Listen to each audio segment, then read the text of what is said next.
ஈன்ற பிள்ளையை அன்னைக்கு முன்னமே அரவணைக்கும் விண் தேவதைகள், விருப்பு வெறுப்புகளை மறந்து அல்லும் பகலும் நோயாளிகளை அரவணைக்கும் தியாகச் சுடர்.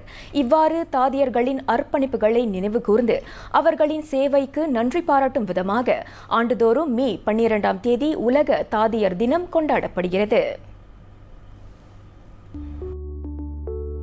தாதிமை துறையில் முன்னோடியாக கருதப்படும் ஃப்ளோரன்ஸ் நைட்டிங்கேல் பிறந்த நாளிலேயே இத்தினம் அனுசரிக்கப்பட வேண்டும் என்று 1965ஆம் ஆண்டு முதல் இந்நாள் அமல்படுத்தப்பட்டு வருகிறது.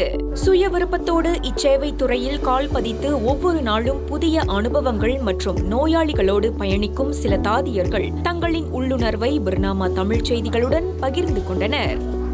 அந்த தாதியர் துறையை இள வயதிலே எனக்கு ரொம்ப பிடித்தமான ஒரு தொழிலா இதை செஞ்சுட்டு இருக்கிறேன்.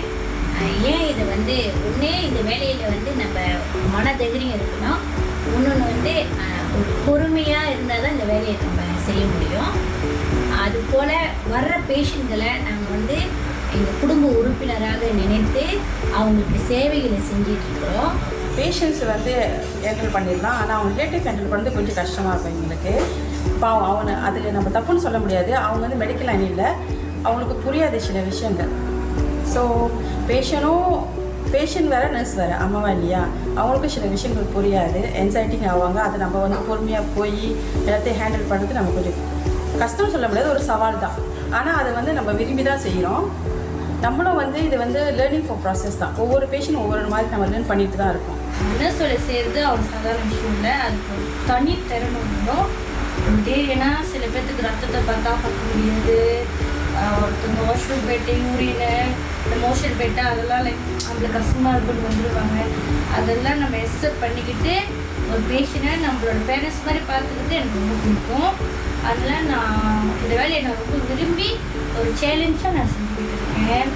வீட்டில் உள்ள ஒரு பேஷண்ட் அம்மா அப்பா எப்படி நம்ம பார்த்துக்குவோமோ அந்த ஒரு கேர் நம்ம இவங்களோட எந்த நேரமும் இருக்க முடியும். பேஷண்ட்டுங்களோட அவங்கள நம்ம சந்தோஷமாக ட்ரீட்மெண்ட் கொடுத்து பத்திரமாக அவங்கள வீட்டுக்கு அனுப்புகிறப்ப நம்மளுக்கு அதில் ஒரு மிக பெருமையாக ஒரு சந்தோஷம் கிடைக்கும்.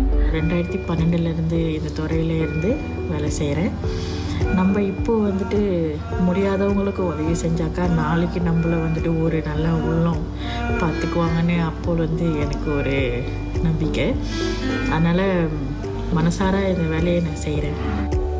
தியாக சேவையின் மூலமாக அரும்பணியாற்றி வரும் தாதியர்கள் இல்லையெனில் மருத்துவமனையில் சிகிச்சை பெற்று வரும் நோயாளிகளின் நிலைமை கவலைக்கிடமாகிவிடும்.